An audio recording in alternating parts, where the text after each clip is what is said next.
Well, Kat, you want to kick it off? Yeah, I guess let's go ahead and get started. All right, thank you all so much for joining us.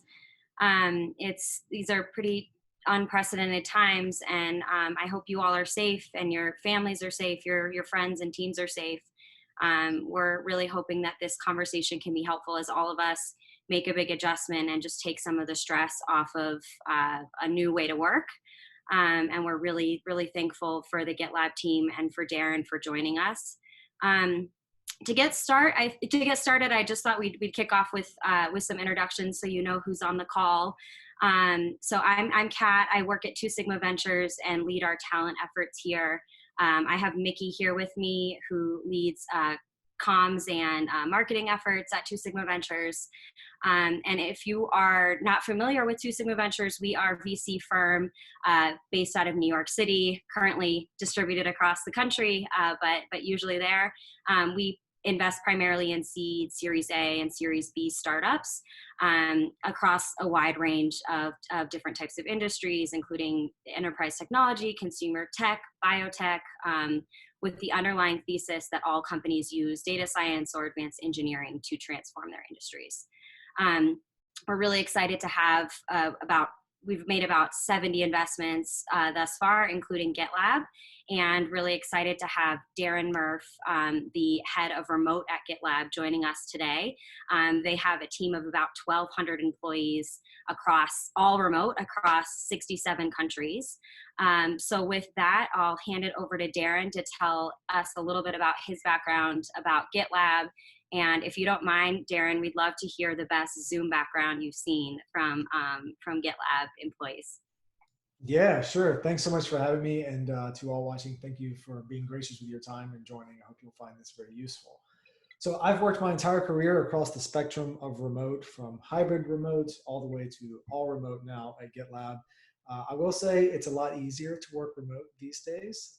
When I started, 3G was not a thing, and laptop batteries lasted about 20 minutes. So you really had to want it. We've got it made these days with the tools and infrastructure that we have. So my role at GitLab is multifaceted. I work to help our teammates acclimate as they onboard. It can be different coming from a co-located space into an all-remote company. So I work with them on what is their workspace need, help them adjust to the culture, get them what they need in whatever element that is. And I'm also responsible for the all-remote section of our handbook. So if you go to allremote.info, that's a shortcut to get into the weeds of how we do all things remote. You'll find guides on how we think about asynchronous meetings, hiring, compensation, and so on. And I'll reference a lot of that in the call today. But all of the guides there that you see, I publish those based on my experience as well as what we've learned at GitLab. In terms of the best Zoom background, Halloween gets really funny. I think the best one I saw last year was a wall of French fries and then someone dressed up as a hot dog. That was pretty good. That's awesome. But before we get started in the questions, I just wanted to give everybody a rundown of how things will go in the next hour. So we posted a Google Doc that you'll see in the chat. You can follow along there. We have the agenda there, and when we get to the questions portion, we'll also be posting questions there. So that you can see the order that they're coming in. You'll know when your question is coming up. I'm guessing Darren will talk about this, but this is a GitLab best practice.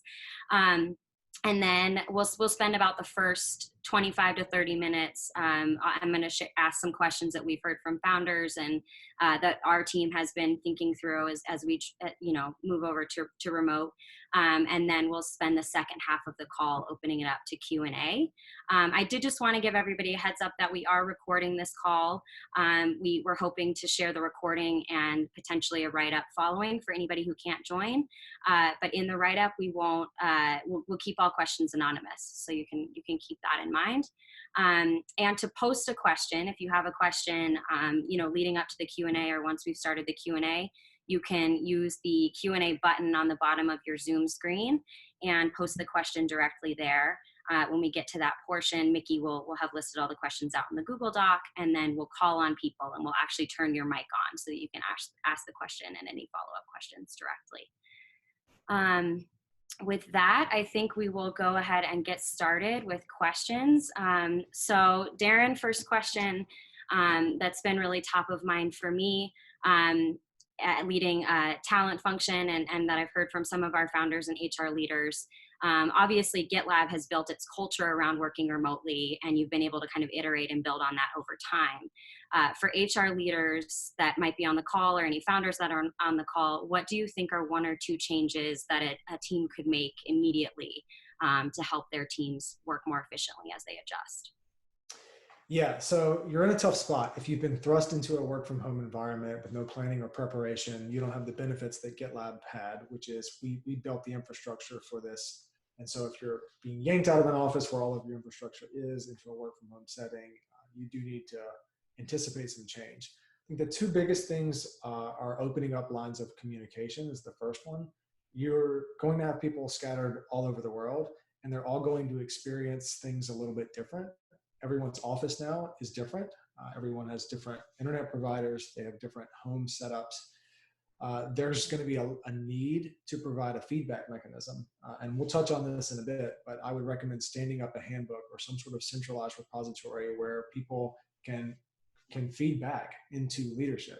And so part two of this, what's the next thing you can do is establish a remote leadership team. What I've oftentimes seen is, where does the remote element of our enterprise fit? It's kind of in between HR people and operations and IT, because there's elements of tooling and access that you need. Obviously, it changes the way you operate, and it enables you to operate asynchronously, so there's some changes that come with that. And then there's a huge people aspect to it. What does this mean in terms of mental health and isolation and relationships between teammates? So I would say get those people in a room and determine who's going to be accountable. And it can be a shared accountability. But there needs to be a team where everyone knows this team is there to sort out the issues that may arise. And that will help stabilize things, because people are going to be fearful of change. It's going to feel strange at first. And it's not just because you're going remote. What's happening right now is not normal. Even for us at GitLab, we've been all remote from the start. It still feels a little weird. And it's not just the work from home part that's weird. If you thrust all of GitLab into an office tomorrow, we would also be kind of shocked and we wouldn't really know what we were doing. So the opposite is true as well. Got it. Thank you. That's really helpful. So you touched on this briefly in answering, but how might one think about setting up a handbook? What do you think, if you were just getting started, if I was to just start building one tomorrow, where should I start? And maybe you could also touch on how this serves, like the purpose that it serves over time, and how it's been helpful to GitLab. Commonly, you'll hear, if you're going remote, focus on documentation. Like, you'll just hear people throw that term out, but it's actually kind of dangerous. At GitLab, we would say we work handbook first, and then documentation is a part of that. And the danger with just Wild West documentation is you'll have some people documenting in Google Docs, some people in Notion, some people in a repository that people don't even understand how to use. Communication becomes siloed and fractured. As a leadership team, you want to do everything you can to avoid that. So actually narrow the scope of communication and be very intentional about what communication happens where. So maybe Slack is used for informal communication, Zoom is used for meetings, and then we use GitLab, the product, for all of our asynchronous work, like actual project work. Being intentional and deliberate about that is essential. So the handbook, we use GitLab to build our handbook. We're actually in the early stages of working on a GitLab Pages tool where other people can use GitLab in an easy way to build a handbook. Anyone can use GitLab to build one. It's an open course. You can go try it out. But it is a bit complicated for non-devs. It's not a what you see is what you get editor or anything like that. To get started, you could use something like Notion or Ask Almanac. Those don't scale very well, mostly because they don't allow for proper merge requests and proposals, and that becomes really important at scale. But the point is, just get something started. GitLab's handbook, if you printed it out today, is over 5,000 pages, but it started as one, so don't let that overwhelm you. And if you say, well, where do I start? Start it as an FAQ. Just start answering the core questions that the most people have. It's probably going to be something like, who do I contact to get this? Where do I turn for this access? I can't get access to this. Who holds the key to it? Even just a repository of directly responsible individuals on who leads what. Who do I contact? this just goes back to communication. You want to help people communicate by documenting. That way they have to ask as few people as possible. That's kind of the actual purpose of the handbook, is to build a single source of truth. So whatever that form looks like for your company, as long as it's a single source of truth that everyone knows that this is the place we go to for all information. And if it's not in here, it doesn't exist. Instilling that in your culture can create a lot of calm, and it gives people a central repository. Like, this is where we look for our information. Got it. Thanks. How about company culture? And again, kind of keeping those any company culture that we already have in place thriving, and maybe trying to use this opportunity to be remote to even build additional company culture. I've seen a lot of things floating around the past couple weeks on this, so curious what you've seen and what you think's most helpful. Yeah, I mean, it can be jarring if you get a lot of positive energy by seeing someone in person and then all of a sudden they're not there. And meanwhile, you're trying to like set your office up in your home and make sure your kids have what they need and don't injure themselves because they're home as well. So there's a lot going on. I would encourage companies not to just try to press copy their office environment and then paste in a virtual environment. But in the early stages, when you're trying to acclimate, like, we can have some grace there. Like, I understand that you're just trying to replicate to whatever degree you can. The biggest thing here is to just pause, take a deep breath, meet with your people team, and just imagine what could be possible now that you have the virtual landscape. So I'll give you a good example of how we did this at GitLab this week. So we had a marketing talent show. So we have 135 people across the marketing team, across all 6 continents. And this was scheduled 2 weeks in advance. So there was a Google Doc agenda attached to the calendar invite. And so anyone that wanted to sign up, it could be them, it could be their family, it could be their pets, whatever. If you've got the talent, bring it to the Zoom camp, sign up, and we'll go in order. And then there's going to be judging and people get prizes. I mean, this is a big deal. So this is a serious event. And it went off without a hitch. We had 135 people on a Zoom call all across the world. It was hilarious. It was the ray of sunshine that we all needed. And I dare say that wouldn't have been possible in an office environment. So a lot of people are kind of down and out, like, oh, I don't get the office energy. But this actually opens up a lot of opportunity to do some things, some innovative things that you could not do. The difference is your people team and your culture team have to be intentional about creating the atmosphere where this can happen and creating the opportunities for it to happen. So our people team meets with leadership routinely, and they say, like, what do we want on the calendar? Like, what opportunities do we want to get people in the same room or get sub teams in the same room? And that's a good start. You have to be intentional about it. If no one in the company is intentional, none of these meetings show up on the calendar, and that culture does start to erode. Got it. Cool. Our team has been doing a few things, mostly over Slack. We've created some new channels and sort of some new non-formal communication so that we can kind of keep in touch. And we've also started coffee chats and weekly happy hours, which has been helpful too. So those are helpful tips. What are some tools or maybe best practices to facilitate creative work? So I've been able to kind of maintain meetings and regular check-ins and started to figure out, my own routine. But how should I be thinking about creative work amongst teammates, especially, types of creative work that we used to do in person on a whiteboard or something like that? Yeah, this is another one of those instances where people immediately want an office counterpart virtually. So people love the whiteboard. And they're like, does a whiteboard exist virtually? That's the wrong question. Like, was the whiteboard ever the best way to get to the result that you were gunning for, even in the office, is the better question to ask.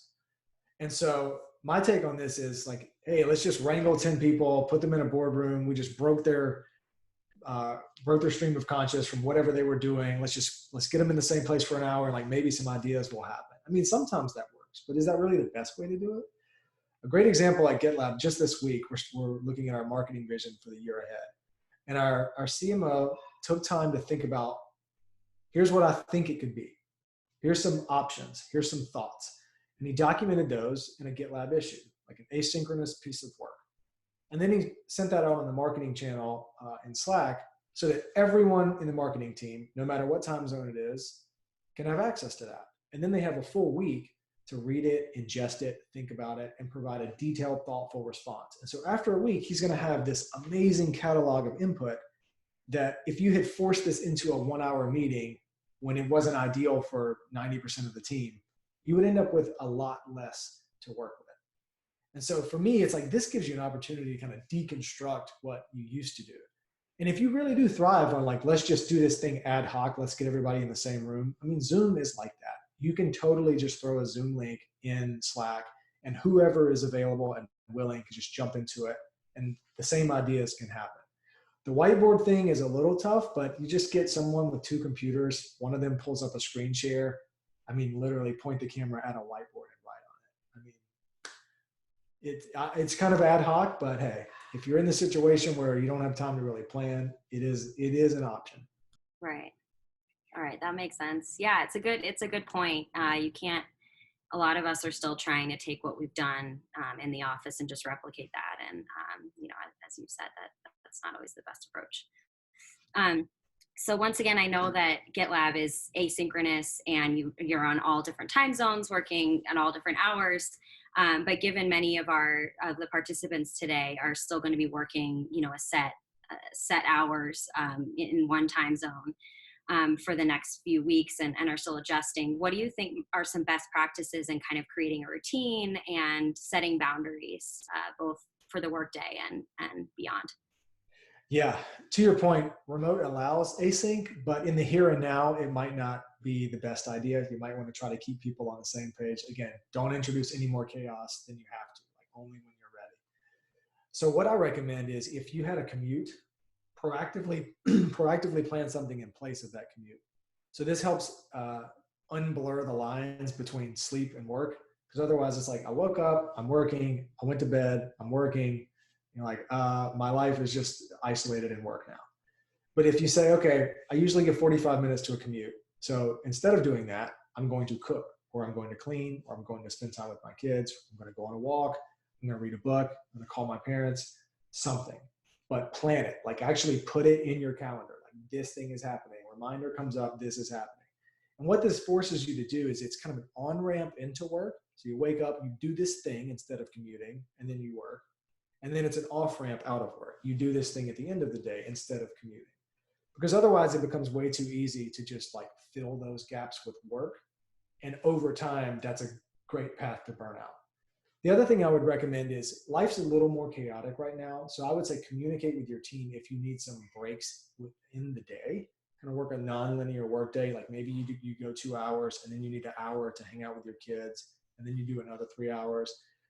I think that's totally acceptable right now. Everyone is in the same boat. And if you can manage some sort of schedule like that and communicate it out, I would also say write it out and like stick it on the refrigerator or somewhere else in the house so that when you're in your workspace, your family can see this schedule and they'll know, is it okay to interrupt? Is it not? Oh, cool. They're going to be out at this time. We can expect to do this. Communication is key, even back to your family, because they're going to be adjusting to this same as you. Yeah, I love the idea of taking breaks as you need it. I mean, even in the office, you take a break to go grab a coffee, around the block or something like that.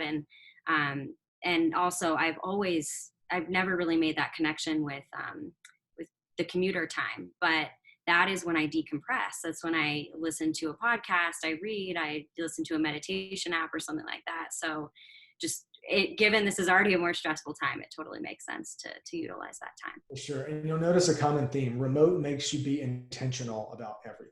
Mm-hmm. You need to be intentional about what you're filling your commute time with, intentional about the breaks that you're going to take during the day. Because you're right. When there's no one around you to remind you should get up and take a lap around the block, it is totally possible, especially with a nice chair, ergonomic chair, to just sit through the whole workday. Like Right. I never left. Mm-hmm. You might not notice it on day one, but after a couple of weeks of that, it's going to wear you down. Right. That makes sense. And how do you think managers during this time, we have about half of the participants today are people managers. How should they be thinking about setting expectations for teams and kind of, communicating that? The last thing you want to do is lead with micromanagement and fear. If the first thing you think of is, let me implement some rules, so that I know and can understand that people are working, 100% the wrong approach. You need to lead with grace, trust people, give them autonomy and empowerment.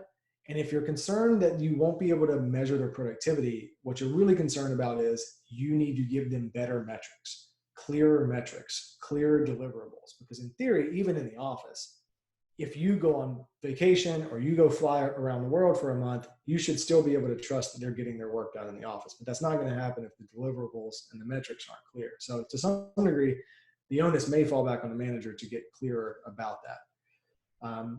Communicate the expectations, but the expectations should be ping me when you need something. I'm not going to tell you what you need to do in this situation. I'm going to give you your deliverables. I'm going to understand that all of our situations are a little bit chaotic right now. And more than ever, I'm an open book. Like, I'm here to help out. Give me feedback on what is working, what is not working, what are the communication voids, what are the silos that you're seeing, because more now than ever, I won't know what's wrong unless you tell me. And I think that's a core message to give to teams is please tell me whenever things aren't working so we can fix this, because I can't just look across the room and get a vibe that something isn't working. Got it. One other quick follow-up question to that. How has GitLab seen one-on-ones work most effectively? How often, what kind of ad hoc check-ins are managers or direct reports doing between each other, and also team meetings? If you have smaller teams who are regularly meeting, an hour a week, how should we think about doing that remotely? For those, we mostly replicate what would be the in-office experience. So I'll link this in the chat in a bit, but we have a standard one-on-one procedure in our handbook, and that ensures that all leadership, all managers do their one-on-ones the exact same way. Now, of course, the timing of it depends on the manager and the direct, what time works best for them. But a one-on-one is just a simple Zoom meeting, and in that Zoom meeting or in that calendar invite, there's a Google Doc agenda. That's the permanent one-on-one agenda, and it's this continual thread. So like it literally goes back to the beginning of the relationship. So you can always command find and see where things were, get an archive, get an understanding. There's always context. This is super important. Team meetings are the same way. It needs to be a never-ending document where you can always look back and find context, because you're going to have new people joining your team, and it's really unfair that they have no knowledge of what happened prior. So by doing something as simple as affixing a Google Doc with a permanent record of this meeting, you're now paying it forward for any team member that joins after. But I don't think they're too dramatically different. We have really, really strong meeting hygiene in that the documentation is always there. You're always responsible for writing down your question and then writing down and documenting whatever the answer was. And then we start on time and we end on time, because all of our meetings can be asynchronous. Because there's an agenda attached to it, you could actually ask a question the day before, knowing that you're not going to be on the call, and then someone else will verbalize it for you and document the answer. So you don't even have to be there. So they start on time, they end on time, very inclusive. If you're traveling around the world and your time zones change, totally fine. Like sometimes we might not see your face, but you can still contribute. That makes sense. And just to touch on quickly, if you had a really, really large meeting, as you mentioned, a meeting of over 100 people, we're still kind of getting used to this, to Zoom and, raising our hands and Q&A and chat and all. But, are there any best practices that we should keep in mind for those larger meetings? Yeah, the larger meetings make documentation even more essential. So the reason, like last week, we had a Zoom call with over 600 people on it simultaneously. And probably 20 or so talked at some point. And it was totally seamless. And the reason is, in a meeting like that, we write down what we want to say first, and everyone can see it being populated in a Google Doc. It happens in real time. And so as soon as one person wraps up, they say, okay, on to John. He has the next point. And it just works seamlessly like that. We also say that you can feel free to interrupt someone. Interrupting someone in a video actually feels very awkward for most people, but there's a natural latency there, so it just shouldn't. It's one of those things that you should just delete from your memory from the in-office experience. It is no longer rude to interrupt someone. We also have another thing about meetings, where meetings are about the work, not the background. There's been this stigma for so long that your backdrop needs to be as sterile and as clean as an in-office boardroom. Thankfully, we're beyond that. It doesn't matter what your backdrop is. In fact, make it genuine. Like if your kids run by, that's totally fine. It's a great reminder that we're humans first and colleagues second. And so that has helped alleviate like my office environment isn't perfect. It doesn't matter. Like we're just happy you're here. In the prep for this call, I showed up right out of a workout. I did not look my best, but I was in the meeting. It was accomplished. It was better than the meeting not happening. So. Totally. Yeah. I love that. Yeah, I'm still getting used to that. So I was thoughtful. I've been taking a lot of calls from like random spots around my house. So that's a good reminder and a good thing to make a norm amongst the team, so that even if nobody, I wouldn't care if one of my colleagues did, but it's funny how when it's you worry about it. So Exactly. Yeah. that makes a lot of sense. So we've talked a little bit about communication, communicating effectively. I just want to give you a chance if there's any other tips. All of us are probably relying on email, Slack, Zoom, any other tips outside of creating a handbook and that we should keep in mind. For the communication side, this gives you an opportunity to do things very differently. And one of the things that most people see extreme when they hear about it at GitLab is that we expire all of our Slack messages after 90 days, like gone forever. And you're like, well, why do you do that? It's a forcing function to not do work in Slack. Because if you start a project in Slack, you're never going to be able to query it and find any of the history. So it forces you to think, if I'm going to start this work, I need to do it where it's going to end up, which in our case is in a GitLab issue or a merge request. For other companies, it could be other things. But the point is, this is a really important forcing function you might want to try. It also solves another problem with suddenly remote teams, which is people just feel disconnected. So the question is, if we don't use Slack for work, what do we use it for? Informal communication, the exact thing you're trying to solve for. So we have tons of public channels based on topics. We have hiking, fitness, mental health, cooking, music. We have one on parenting that in recent weeks has been quite the place to be because so many GitLabbers now have kids at home with schools closed. Yeah, so even though they're work from home experts, they've never seen anything like this. So we have people across 6 continents that are giving each other parenting tips. They're like, hey, try this app, try this learning program, try this website. Like this is how we're keeping our kids sane and calm and educated in the midst of all of this. And that's a way better use of Slack than, oh my God, another red bubble. I've got to respond to this immediately. Like that's way better for your mental health. It's way better for everyone. It's better for efficiency. It's better for everything. Mm-hmm. So we use it primarily for informal communication. And so you might want to try doing something like that. Again, it's going to feel weird until it doesn't because you're used to doing it one way. And so when you implement change, no matter what, change comes with friction, even if it's better on the other side.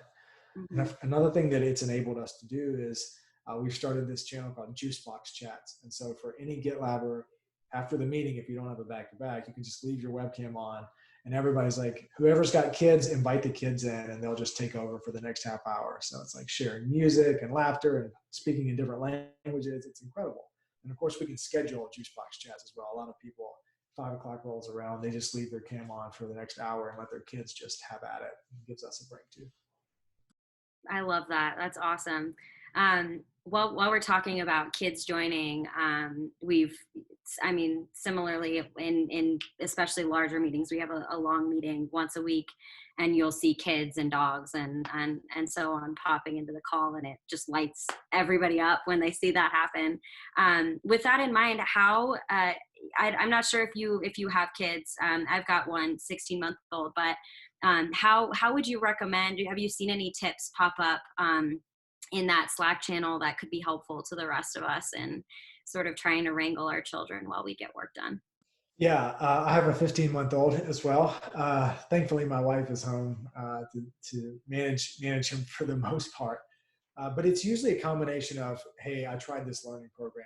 It was really engaging for my kids. And also a lot of people are setting up secondary webcams where their kids can actually play like board games together if they're older.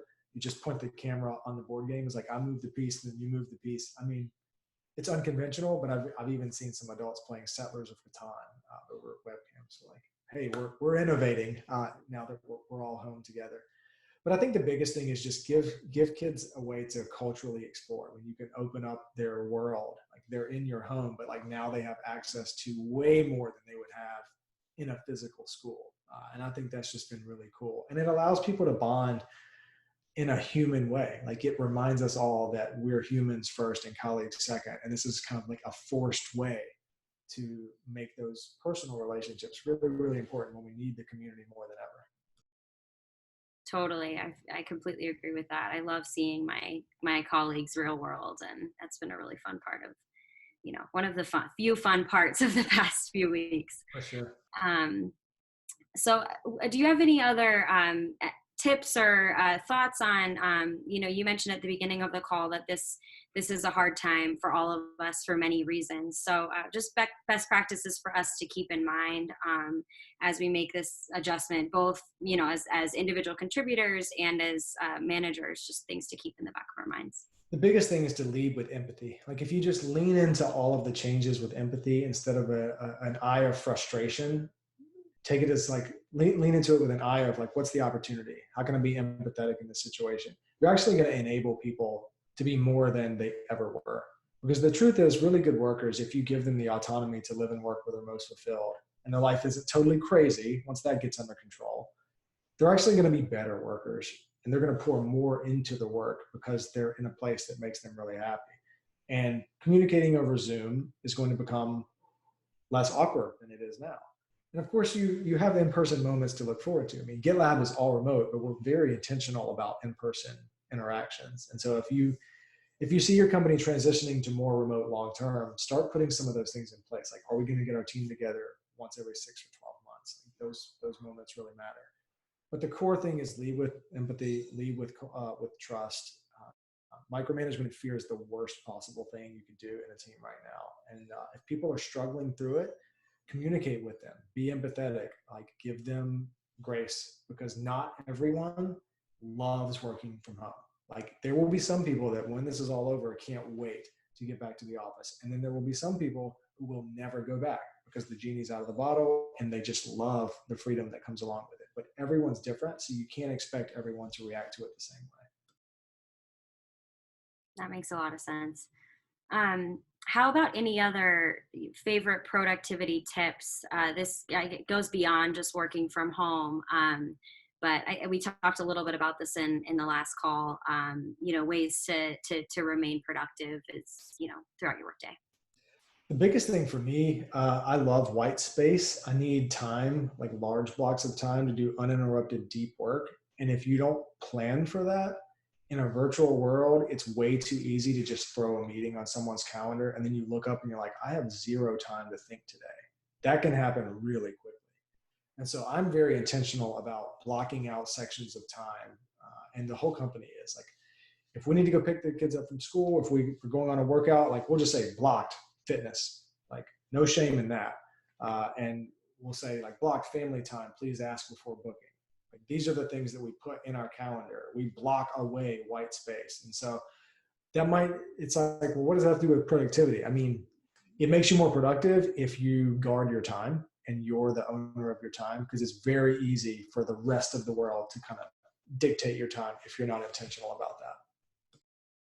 Got it. That makes sense. One quick follow-up question to that, and then I'll hand it over to Mickey to walk us through Q&A. I'm sure you've spent, I know you've spent a lot of your career working remotely and thinking about remote work and all of the benefits that it has.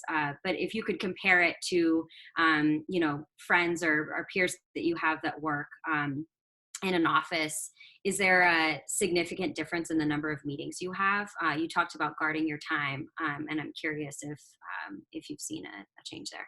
Definitely lower in a remote setting, but not always. You need to be intentional about that. And the reason why it's lower at GitLab is that there's a very high burden for meetings. So to have a meeting, you have to have a Google Doc agenda attached to it. So if you get a meeting invite and there's no agenda attached to it, you're totally cool to just hit decline. It's like, absolutely not going to this. Because the person who organizes it, it's on them to make sure that there's an agenda, at least some starter, some context of why this matters. It's also the inclusive way to have the meeting, so that if you send this invite out to 20 people and 10 of them can't come for whatever reason, if you have the agenda there, there's no like, oh, I can't make this meeting. What am I going to do? It's like, oh, no problem. I'm just going to add my comments right in this agenda doc. Totally fine. Removes that stress altogether. Additionally, coming out of the meeting organizer has to take anything that was documented that is going to be important to a broad array of people, to the company, and then actually document that in the handbook, in the respective correct places in the handbook. So the burden for having a meeting is really high. Like, it's actually a lot of work to have a meeting. And that's the point. I'll share a guide in chat on remote first forcing functions. And a high burden to meeting is a forcing function you want to have, because it makes you think, is there any other way, an asynchronous way, a more inclusive way that I can move this project forward? Is there literally anything I can do other than a meeting? And sometimes a meeting is the most efficient way, and that's totally fine. Like, there are some days where I'm just in meetings all the time, and then there's some days where I have almost none. But at least it gives you the option to do work another way. I feel like in a co-located space, meetings are the work. Very often it's like work only happens in a sequence of meetings, which is kind of a really poor way to get work done. And at least in a virtual environment, it gives you the opportunity to pause, think about, is there a different way to go about this? Got it. Awesome. All right, cool. Well, I think we'll go ahead and move over to the Q&A. For anybody who missed this at the beginning of the call, if you have questions, you can post them in the, just press the Q&A button on the bottom of your screen and post them there. If you're posting in chat, or that's totally fine too. We'll actually, the third way you could post is on Twitter. Our Twitter handle is 2SigmaVC. Or you can use the hashtag TSV Town Hall, and we'll be aggregating all questions onto the Google Doc that we've shared in the chat, so you can see when your question is coming. Yeah, so just follow along on the Google Drive doc. I'm going to call on people's names to ask their own questions, and if we're getting any latency or any other issues, I'll just kind of hop in and ask for you. Awesome. And then one other quick thing before, Darren's mentioned a few resources. He's posted them in this chat. We'll move all resources over to the Google Doc as well following the call, and we'll have all the questions listed there too. Yeah, I can paste them over there. I just wanted to, yeah, document first. Yeah, thanks for doing the Google Doc. I really appreciate that. Sure. We're taking your advice to heart, Darren. Much appreciated. Okay, cool. So I'm seeing a lot of questions come in. We'll try to get through a few of these now. So Dominic, you're the first up. I'm going to go ahead and add you to the call now. Go ahead, Dominic. Okay. Hi. I'm speaking to you from London, from nearly 10 o'clock in London. So I got a glass of wine in front of me. Sorry. Thanks for joining us, Dominic. Can you also go ahead, and this goes for everyone, but when you ask your question, can you just tell us your company and where you are? Sure. I'm calling, so I'm in London. I work with Index Ventures, so the VC fund, and really appreciate you guys putting this together as well. Absolutely. Thank you for joining us. And thank you, Darren.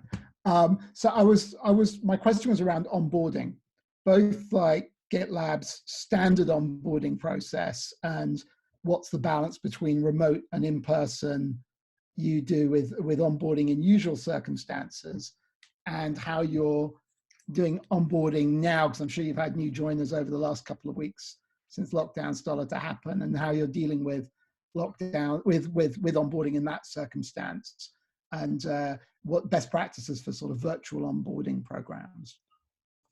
Sure, thank you for the question. This is one we're getting a lot right now. The good news is GitLab has always been built for virtual onboarding, and we onboard everyone remotely, always.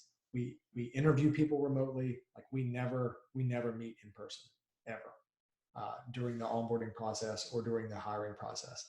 And it works for us because people opt into this. If you Google what's it like to work at GitLab, there's an FAQ section that I wrote that essentially answers any question you could have about what it is like to work here before you even apply. And we make that public so that it's respectful for your time. Because if you read that and you think this is not at all a place where I would thrive, then you're probably not going to apply. And it also keeps our recruiting pipeline really fresh and with great candidates. Like, no one accidentally ends up here. So 2 things I'll offer here. How we onboard people is in a GitLab issue. It helps people get acclimated with GitLab, but it's also very prescriptive. There's over 200 checkboxes over 4 weeks. And when you're done with the checkboxes, you're done with onboarding. There's no ambiguity. You either saw it all or you did not. And so if you're in a situation now where you need to onboard someone and you're used to a way more ambiguous in-person operation, you're probably not going to be able to stand up a virtual version of that overnight. So what I recommend instead of that is using something that GitLab uses called onboarding buddies. And I will link the link for onboarding buddies in the chat, and then the Two Sigma team can port that over. I don't have edit rights to that Google Doc, but they can port that over. So the idea of an onboarding buddy is you assign a new hire to someone that's been in the company, ideally at least 3 or more months. They are there 24/7 to be their on-call buddy for anything. There's no dumb question. They can ask as many questions as they want. And the benefits here are numerous. One of which is they only interrupt one person. So they can just go straight to this person and then that person can connect the dots. So in a virtual environment right now, this is crucial because you can be just drop a Zoom link with this person whenever. They can always get their answers and they're not going to feel like, oh, I'm bothering someone. Like this is their job. They are assigned to be your onboarding buddy. And we list out all of the tasks that go along with the onboarding buddy, but it just goes a long way in giving someone a dedicated friend that has been there, that's been around the block and can answer a lot of those questions. So in lieu of having a proper onboarding issue to stand up, the onboarding buddy can help a lot. Awesome. So Bobby Simpson, you're up next. Let me add you to the call here.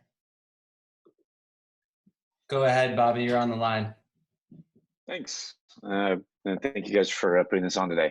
I just had a question. It's kind of general, but I was curious as to what other visual tools or software you guys use besides Zoom when you're working synchronously and need to present information. Because from what I'm seeing, I guess with a lot of stuff I use, it's really kind of one.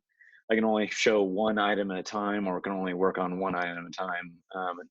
Curious what else is out there besides kind of the general presentation of one person's screen kind of thing. Yeah, it's a good question. You talk about actual design, some of our teams use Figma and Mural. We use Google Slides for all of our presentations. But in terms of collaborating, the best tool that I've seen so far is a tool called CoScreen, C-O-Screen. I think it's still in beta, but it's very interesting where it allows multiple people to see both of their screens in whatever windows and like give each other permission, like creates a peer-to-peer virtual private network where you can actually allow them to have their cursor over there and you can actually like move objects around and kind of collaborate on a visual piece of work. I don't know how many screens it goes up to. I know it'll do 2, and I think they're working on doing more. Now that all of this has happened, I bet the development is moving rapidly. So I would expect it to address that need really quickly. Okay, great.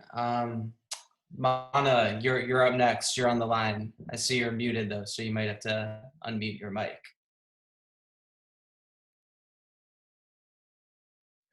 Hey there, Mana, can you hear us? It's okay. I'll ask your question for you. So Mana was wondering, how do you suggest teams remotely continue on the job learning and personal development? Yeah, it happens pretty naturally at GitLab because we're all so acclimated to using Slack and Zoom, like it just comes as second nature.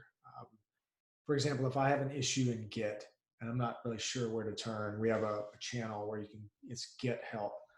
And it's nothing to just go in there and say, hey, this is the issue I'm having and throw my Zoom link. And then whoever around the world that is online and has the bandwidth to help me out will just jump into my Zoom room and help me out. So like, I don't even know who's going to jump in there, but somebody's going to jump in there and help me out.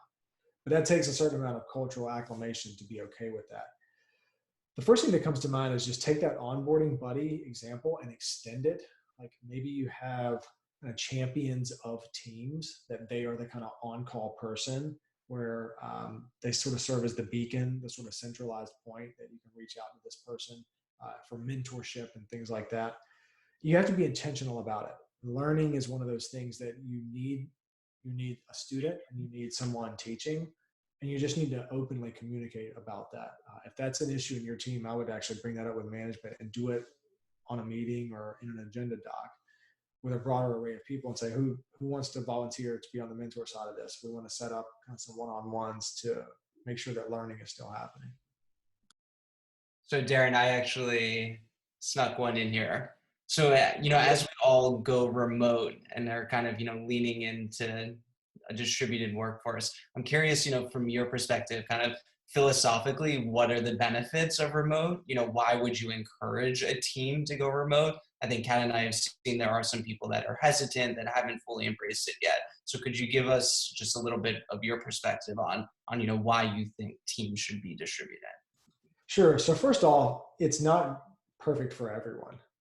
But if you're in the anti-remote camp, at least give it a shot. We actually have someone on my team who joined GitLab, not because we were all remote, but actually in spite of it. Like, she loved the interview, loved the work, but she was like, I love being at the office. Like, I love the happy hours. I think I'm really going to miss it. And within 2 months, she was like, I'm never going back to an office. Total convert. So it's all about the environment that you create. That's going to determine whether or not your remote experience is positive or not. Why should you do it? I mean, the list goes on and on. It's a more efficient way to work. Think of a team at scale where no one commutes. You can literally do the math on how many hours you're going to save and give back to this person. Not to give back so that they contribute more work, to give back so they can spend more time with their family, spend more time with their community, spend more time on themselves. And better people are better workers. And you're getting nothing from that commute. Nothing. Like, it is a waste. If anything, it makes people madder, angrier, and snippier by the time they get to work. Like, actually sets the wrong stage. And so you get rid of that, like, a lot of things go right away. It's more inclusive. You're able to look at the world for what it really is and hire the world's best talent no matter where they are. So many heads of recruiting, their main issue is, how do I get people to move to this one place? It takes a long time. It takes a lot of money. Once they're there, they're immediately at risk of being poached. Their loyalty is very low because they moved to a place that means nothing to them anyway. They just came there for the work. So your retention is going to struggle. And then on a business level, it significantly de-risks your business. London is a great example. Who saw Brexit coming? So every business that was geographically based in London now has to deal with the ramifications of that has nothing to do with their business, but it is going to impact their business. And then you have global crises that hurt and impact certain regions more than others. And you're just kind of crossing your fingers, like, I hope it doesn't, I hope my town where my business is doesn't become a hotbed. You can sidestep all of that if you're all remote. It makes you much more amenable to these things, much more adaptable, much more agile. So the benefits are numerous, but remote isn't for everything. If you're dealing with hardware production, scientific laboratory equipment that's not easily ported into the home, it is possible that at least operating some of your business from a physical location is the best way, is the most efficient way. But I think coming out of this, you will see a lot of businesses question that and say, 10% of the business requires physical touch, high touch. We got to have it in this place. But our finance team, HR team, marketing, comms team, they can be anywhere. So we're going to save some money on the real estate, open up our talent pipeline, and let our employees be a lot happier. Good. So one more from an anonymous attendee here. So I'll just go ahead and ask it for them. What % of teams at GitLab have a remote daily stand-up? Are these useful meetings? For sure. I'd say probably half do this on a regular basis. We're currently in a sprint around remote for our corporate marketing team. And so we're actually doing 3 stand-ups a week. And so we've just started that. I think they're going really well. I think stand-ups go really well if you have the agenda there, because people can put their blockers and what they're working on in advance. And so most of it can just be read silently, like gives you a minute to just take a breath. Like, we're just going to read this as a group. If you have any questions, then we can vocalize it. It just makes for a much calmer meeting. So yeah, we do them. And the benefit of doing them with that never-ending Google Doc is that on days that you cannot be there, you still can contribute in advance and you can still read up on what happened after the meeting occurs.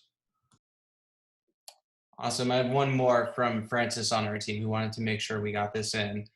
So multifaceted question here, but I think it breaks down into two parts. Kind of how do you guys think about the in-person parts of a business, i.e. dev evangelism? You know, do you guys host remote meetups or non-remote meetups? Do you do any in-person events? And then also kind of potentially, what is the biggest downside of remote? Do you think, you know, friendships and trusts are created in less, you know, rigorous ways? So I'll answer the first part of that. We are very intentional about in-person interactions. It's very important for us. I'll actually drop this in the chat. We get our whole team together at least once a year for a week-long Contribute Summit. And there's almost no work. It's just personal bonding. It's like we just do a bunch of excursions. You can opt into the ones you want. And we do a series of events each year called GitLab Commit. And these are in-person user events. And we try to get as much of the team as possible to various ones of those and other meetups and things like that, sales events. There are a lot of events. And so we try to get as many people as possible to those because in-person matters. Like relationships are built in person and it matters. And we try to give our employees as many of those opportunities as we can. One thing you can do as a remote team is take a note from our incentive called the visiting grant. So we will actually partially reimburse travel for any GitLab team member that travels somewhere else to see another GitLab team member. And there's actually no cap to this. So a few years ago, we had 2 people that traveled to all 6 continents, like a half-year crazy trek, just meeting up 40 people. It was insane. But it's awesome. I mean, that's the tone you want to set, like encourage people to go out and explore. We had someone from North Dakota that wanted to get married in New York, and we had people from like 5 countries flying from that, and we partially reimbursed them. Like, how amazing is that? Someone from North Dakota gets married in New York and has friends from 5 countries there. Like, that's not going to happen in the office, but it's something that you can do in a remote setting. Downsides, I will, in the interest of time, I actually have a all remote page on the downsides and drawbacks. I will link that there. And Mickey, I do want to answer that one question if we have time from Dominic there in the chat. If you want to. Yeah, absolutely. We can fly through these, maybe just do 1 or 2 minute answers on the rest of them. I'm going to add Colin to the line. He had one question. Hey, Colin, you're on. Can you go ahead? Yeah, Mike, it was just a quick, totally practical question about what happens if the speaker has bandwidth issues. Are there any quick tricks about, do you turn off all video, or is there some way to overcome that when it's happening in a meeting? Yeah, for sure. Disabling video is step number 1. Step number 2 is we use Zoom for everything, and that always has a phone. Always have phones. And so it's very rare that you don't have solid internet and you have no phone signal. Usually the phone works as a backup. Awesome. Thanks, Colin. Alyssa had a pretty similar question to what we were talking about earlier with just different tools, specifically whiteboarding tools for engineers and UX designers. I know you had mentioned Figma and the one other one, so we'll drop those in the resources. Yeah, and I will say, give me some time on that one. We actually have our design team, everyone in our design, putting together their best practices on what they use to collaborate in whiteboard right now, and we're going to have our content team compile that and build a handbook page on it. So allremote.info, look for a collaboration link to show up there very soon.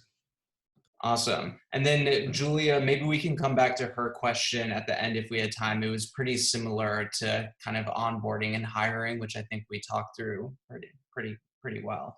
So I'm going to add Dominic back to the line for one more question here. Hey, Dominic, you're back on. Thank you. So Darren, sorry, I'm hogging with a second question. The question was around really, do you have any geographic, particularly thinking in terms of time zones globally, groupings on particular teams or squads, or is your working approach entirely asynchronous? So you talked about stand-ups. If you've got people on opposite ends of the globe, that's going to be pretty unsocial or impossible. So do you make, how asynchronous do you adapt to that, or do you actually have some restrictions on squad composition or whatever is to adjust for that? Yeah, very little. We are as purely asynchronous as I think one could possibly be. There are, like client services, for example, there are some clients that as part of their package, they expect service from this hour to this hour. So we have to structure teams. They could be anywhere in the world though. Like if they want to work in the middle of the night, they can, and that would be someone else's day. So they can live wherever they want. They just might, that's the job you take to serve in that. Outside of that, though, we do try to be completely asynchronous. And the stand-up is a good example where we try to, if there's a huge gap like that, we try to alternate when the meeting is held so that it's inconvenient for someone or a group of people once, and then it's really convenient for them again. And that way, like, kind of share the pain on that. But again, if you're really diligent about using the document, the Google Doc agenda, it alleviates some of that. Another thing that I think is really interesting is this tool called Yak, YAC.com. They're enabling asynchronous video clips. And so I think this is kind of the next stage of this, where you can give your stand-up, like your 3 minutes on video the night before, and just leave a link to it in that Google Doc. And that way the whole team can just hit play, it screen shares to them, and it's almost as if you're in the room. That's really cool. So if that's going to be a big issue for your team, look into Yak for that asynchronous video element. And one final thing I'll say about this. This is really hard as a small team. Like if you have 4 people and everyone is 6 hours apart, really hard. But if you push through it, time zones actually get way easier at scale when you're remote. Now that GitLab is 1,200 people, we have such a deep level of experience across every part of the company that there's almost always someone that's within 2 hours of someone else. We have so completely filled all the major time zones around the world that it's so easy to just hand work off from one to the next. But it was a lot harder early on. But once you at any decent level of scale, it actually becomes easier. Whereas this gets harder in a co-located space. If you've got 8 offices and maybe you've got 80,000 people in them, those offices are never going to get closer to each other. So someone is always sacrificing. But in a truly remote environment, you can kind of hire people intentionally in zones that you need filled. Awesome. Well, I think that just about wraps us up. For those of you whose questions we didn't get to, I'm sorry. I hope we tried to kind of batch a few of them, and I hope we were able to cover most of what you were trying to get at the heart of your question. But definitely, and I'll say, if anybody has questions, you're welcome to just tweet me. I'm at Darren Murph, and my goal is to answer you with a handbook link. And if I can't answer you with a link, then the next step is to create one. Awesome. I was going to say, definitely feel free to shoot us a note as well, and we can link you up with Darren. And we'll put together all of the answers to these questions and further build out this resource page. And we'll share it with this group and of everyone who is on the call. So just keep an eye out for that. And just once again, understand how crazy these times are, and really appreciate everyone taking an hour out of their busy schedules to join us today. And Darren, thank you so much for sharing your expertise and your knowledge. It's really great to kind of walk through the remote first approach. Absolutely. So, Kat, anything else? I think No, that that's wraps it. it Thank you up. so much for the platform. Yeah, absolutely. And we'll be in touch soon. So again, really appreciate it. Cool. Godspeed. Be well. Thanks. Yeah, be well. Bye. Take care, everyone.